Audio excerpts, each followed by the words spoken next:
میرا پیمبر عظیم تر ہے، میرا پیمبر عظیم تر ہے۔ محمد سید الکونین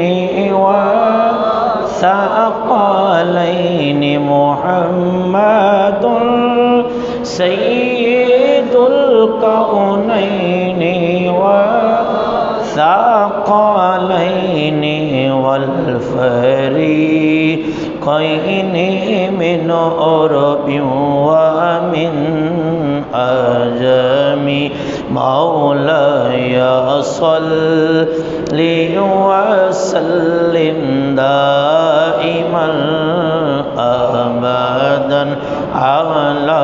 حبيبك۔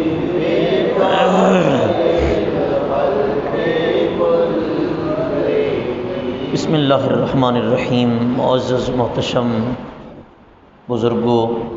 دوستوں اور میری ملت کے عظیم نوجوانوں،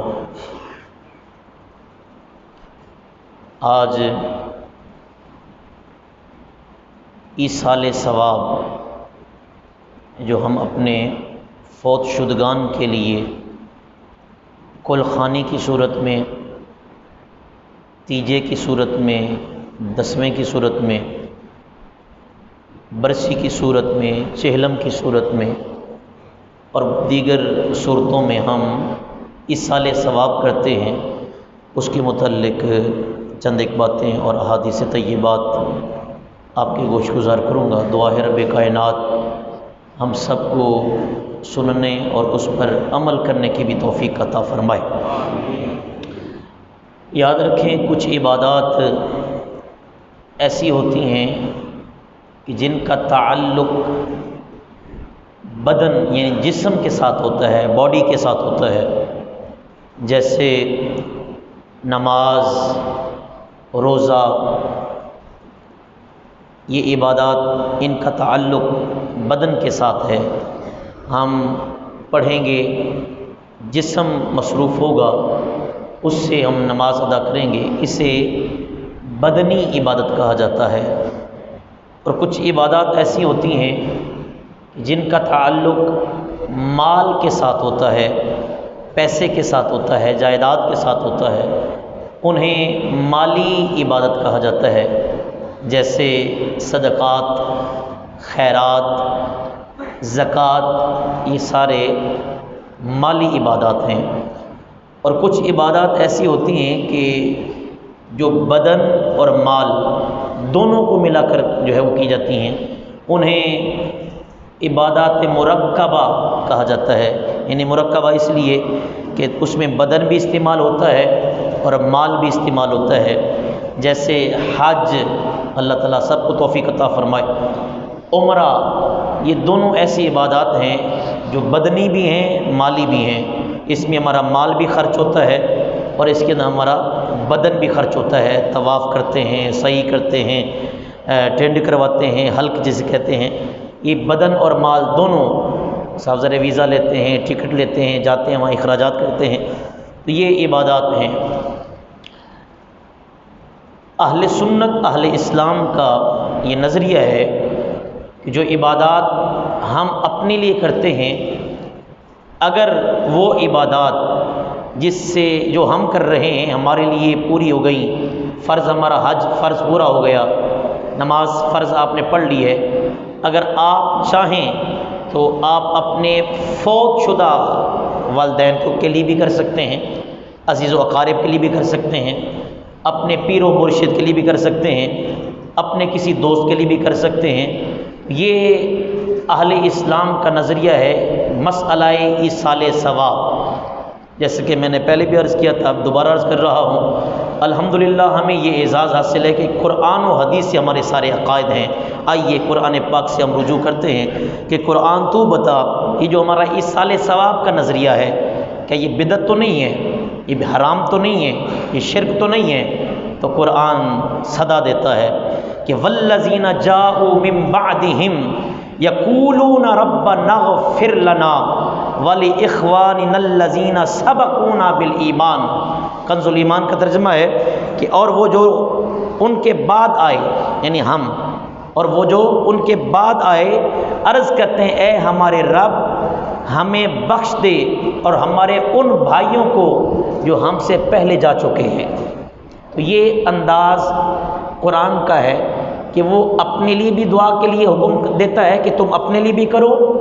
اور جو تمہارے رشتہ دار چلے گئے ہیں، فوت ہو گئے ہیں، ان کے لیے بھی بخشش کی دعا کرو۔ تو اسی کو ایصال ثواب کہتے ہیں۔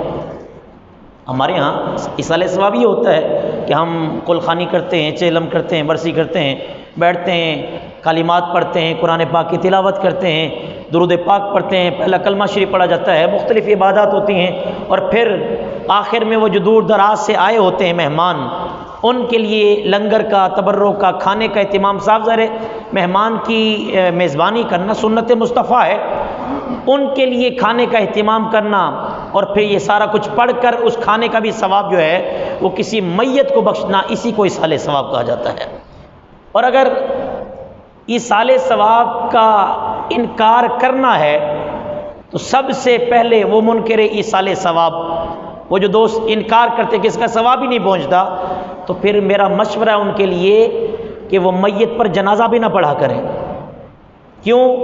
جنازہ ہم پڑھتے ہیں، تکبیریں ہم کہتے ہیں، کھڑے ہم ہوتے ہیں، آتے ہم ہیں، ہم زندہ ہیں، اس کا ثواب اسے کیسے پہنچ جاتا ہے؟ جیسے میت کے لیے جنازہ پڑھتے ہیں تو اس کا ثواب اسے پہنچ سکتا ہے، تو دیگر اعمال جو کرتے ہیں اس کا ثواب بھی اسے پہنچ سکتا ہے، یہ نہیں کہ صرف اس دن کے لیے خاص ہے۔ تو پھر ہمیں سب سے پہلے وہ جو منکر ایصال ثواب ہے، سب سے پہلے جو ہے وہ جنازہ نہ پڑھوائے، وہ وصیت کر دے کہ کیونکہ زندوں کا عمل مردوں کے لیے کوئی فائدہ نہیں دیتا، لہٰذا میرا جنازہ بھی نہ پڑھا جائے۔ ہونا تو یہ چاہیے، لیکن نہیں، الحمدللہ ہم سنی ہیں، مسلمان ہیں، مصطفیٰ کو ماننے والے ہیں، قرآن پاک کے حوالے سے کافی سے دلائل ہیں۔ حضرت ابراہیم علیہ السلام نے جو ہم ہر نماز میں پڑھتے ہیں دعائے ابراہیمی، رب اجعلنی مقیم الصلاۃ، اس کے اندر آتا ہے ربنا اغفر لی، یا اللہ میری بخشش فرما، اور یہ ایصال ثواب ہے، اپنے لیے دعا کرنا، میتوں کے لیے دعا کرنا، فوت شدگان کے لیے، ربنا اغفر لی، یا اللہ میری بخشش فرما، والی والدیہ، اور میرے والدین کی، اور جو قیامت تک آنے والے مسلمان ہیں، ابھی پیدا بھی نہیں ہوئے، جو قیامت تک آنے والے مسلمان ہیں، وللمؤمنین یوم یقوم الحساب، جو قیامت تک آنے والے ہیں ان کی بھی بخشش فرما۔ لوگ ہمیں فوت شدگان کے لیے منع کرتے ہیں، ہم زندوں کے لیے دعا مغفرت کرتے پھر رہے ہیں، ہم تو اپنے لیے بھی دعا کرتے ہیں الحمدللہ، اور یہ حدیث پاک سے ثابت ہے۔ حضرت عبداللہ ابن عباس رضی اللہ تعالیٰ عنہ روایت فرماتے ہیں، سردار کونین صلی اللہ علیہ وآلہ وسلم نے ارشاد فرمایا کہ میت جب قبر میں جاتی ہے نا، اس کو ہم دفن کر کے آتے ہیں، اس کی مثال مصطفیٰ نے ارشاد فرمائی ایسی ہوتی ہے کہ جیسے کوئی متغوث، یعنی جو دریا کے اندر یا سمندر کے اندر ڈوبنے والا ٹٹارے کھا رہا ہوتا ہے، تیر رہا ہوتا ہے، کبھی ڈوبتا ہے، کبھی اٹھتا ہے، کبھی ڈوبتا ہے، مشکل میں ہوتا ہے۔ مصطفیٰ نے فرمایا کہ جب بندہ قبر میں جاتا ہے وہ بھی ایسے ہوتا ہے، پھر اس کے بھائی، پھر اس کے ماں باپ، اس کے رشتہ دار اس کے لیے دعائیں مغفرت کرتے ہیں، اللہ تعالیٰ اسے اس مشکل میں آسانی عطا فرما دیتا ہے۔ مصطفیٰ کا فرمان ہے، یہ حدیث پاک صحیح حدیث پاک ہے۔ حضرت سیدنا ابو ہریرہ رضی اللہ تعالیٰ عنہ آپ سے مروی ہے کہ نبی کریم صلی اللہ علیہ وآلہ وسلم نے ارشاد فرمایا کہ کچھ لوگ ایسے ہوں گے جو جنت میں ہوں گے، ایک محل ہوگا، انہیں اچانک خوشخبری ہوگی وہ محل بھی تمہارا ہے، اچھا تھوڑی دیر بعد وہ محل بھی تمہارا ہے، کچھ دنوں کے بعد وہ محل بھی تمہارا ہے۔ وہ مردہ، وہ میت اللہ تعالیٰ کی بارگاہ میں عرض کرے گا، یا اللہ میرے پاس تو ایک ہی محل تھا، یہ اچانک کیسے وہ میرا محل میرا ہو گیا؟ انکار نہیں ہے، اچھا یہاں پر وہ میرا عقیدہ اور بھی ثابت ہو رہا ہے، ابھی مصطفیٰ حیات ہیں، اور یہ میرے مصطفیٰ نے 1450 سال پہلے فرمایا تھا۔ ملا کہتے دیوار کے پیچھے کا علم نہیں ہے، مصطفیٰ قبروں کے حوال بتا رہے ہیں، جو جنت میں جا چکے ہیں جائیں گے ان کے حوال بتا رہے ہیں 1450 سال پہلے۔ فرمایا کہ بندہ عرض کرے گا، یا اللہ میرا تو یہ محل تھا، وہ محل کیسے ہوا، وہ محل کیسے ہوا؟ فرمایا تو جب مرا تھا نا، تیرے دوستوں نے، تیرے بھائیوں نے تیرے لیے مغفرت کی دعائیں کی ہیں، ایصال ثواب کیا ہے، اس برکت سے اللہ تعالیٰ نے یہ محل تیرے نام کر دیا ہے۔ یہ حدیث پاک ہے، یہ کسی بریلوی کی بات نہیں ہے، یہ مصطفیٰ کا فرمان ہے۔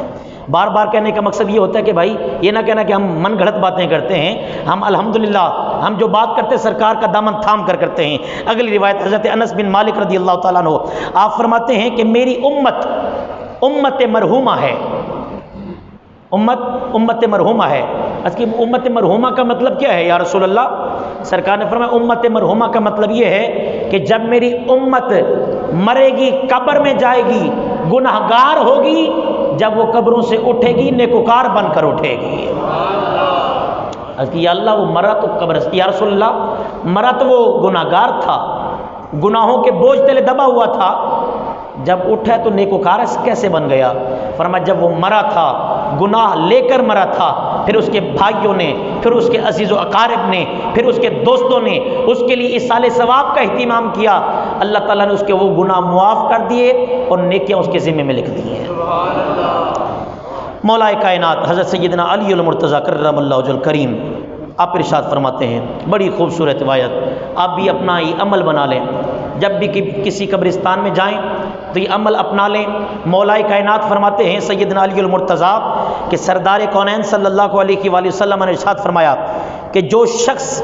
قبرستان سے گزرا اور 11 مرتبہ سورۃ اخلاص پڑھ کر ان مردوں کو بخش دیا، اللہ تبارک و تعالیٰ قبرستان کے اندر جتنی میتیں ہوں گی ان کی تعداد کے برابر اسے ثواب عطا فرمائے گا۔ بالخصوص میانی صاحب، کتنا بڑا قبرستان ہے یار، کتنا بڑا قبرستان ہے۔ الحمدللہ میں اپنا ذاتی عمل عرض کر رہا ہوں آپ کو، کیونکہ اچھا کام بتا دینا چاہیے، اظہار کرنا چاہیے، یہ کوئی ریاکاری نہیں ہے۔ میری عادت ہے کہ میں حضور سیدی فیض عالم داتا گنج بخش رحمۃ اللہ تعالیٰ علیہ آپ کا جو مزار ہے اس کے دائیں سے گزروں، بائیں سے گزروں، سامنے سے گزروں، پیچھے سے گزروں، پورے لاہور میں کہیں سے پتہ چلے کہ داتا صاحب کراس کر رہا ہوں تو وہاں پہ سورۃ اخلاص، سورۃ فاتحہ پڑھ کر ایصال ثواب کرتا ہوں۔ اور میں دعویٰ نہیں کر رہا، کوئی فخر نہیں کر رہا، تکبر نہیں ہے، میرے داتا نے اتنا نوازا ہے الحمدللہ، آج تک کسی کے سامنے یوں نہیں کرنا پڑا مجھے، یہ داتا صاحب کا فیضان ہے۔ آپ بھی اپنا عمل کر لیں، میانی صاحب جائیں، کسی قبرستان میں جائیں، 11 مرتبہ سورۃ اخلاص پڑھ کر ایصال ثواب کر دیا کریں۔ یارو ان میتوں کی وجہ سے تمہیں ثواب مل سکتا ہے تو تمہاری وجہ سے انہیں ثواب کیسے نہیں مل سکتا؟ روایات بے شمار ہیں، ایک روایت بڑی خوبصورت روایت حضرت سعد رضی اللہ تعالیٰ عنہ، بڑی معروف روایت ہے، فرماتے میری اماں فوت ہو گئی، سیاستہ کی نسبہ کے اماں فوت ہو گئی، میں سرکار کی بارگاہ میں حاضر ہوں، عرض کی یا رسول اللہ اماں جان فوت ہو گئی ہیں، میں چاہتا ہوں کوئی کام میں کروں اور اس کا فائدہ، بینیفٹ، منفعت وہ میری ماں کو پہنچے،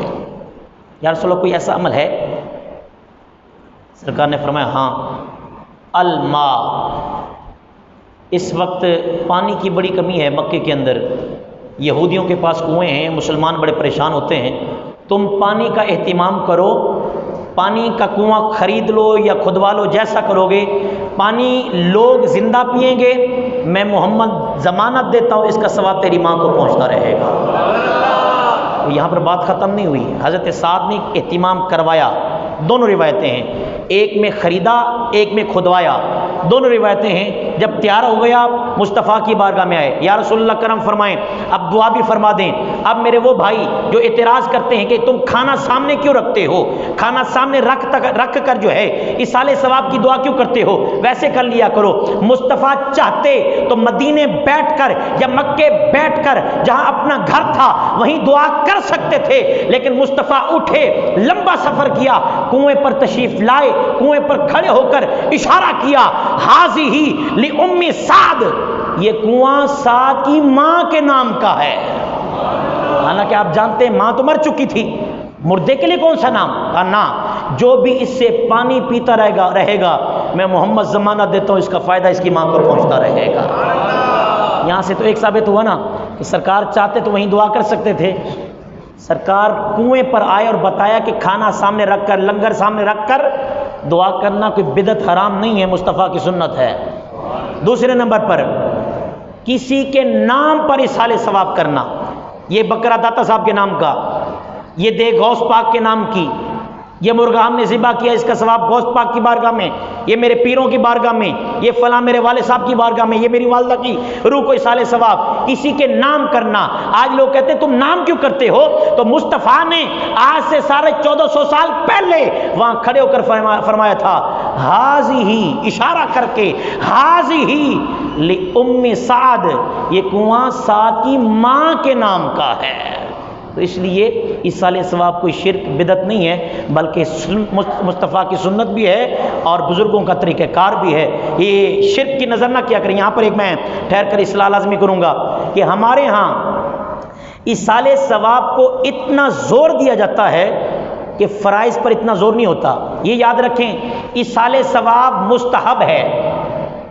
مستحب کی ڈیفینیشن کریں گے ثواب ملے گا، نہیں کریں گے تو گناہ نہیں ہوگا۔ ہمارے ہاں کتنا بڑا المیہ ہے، وہ غریب جس کا بیٹا فوت ہو جائے، اب پہلے اسے پریشانی فوتگی کی ہوتی ہے، دوسری پریشانی لگ جاتی ہے، یار صبح اب کل خانی ہے، اللہ اکبر کبیرہ، چنے بھی لانے ہیں، دیگ بھی پکانی ہے، پھل بھی لانے ہیں، اب غربت بھی ہے۔ ہم نے اتنا سختی کر دی ہے ان ایصال ثواب کی محفلوں پر کہ فرائض پر اتنا سختی نہیں ہے۔ یقین مانیے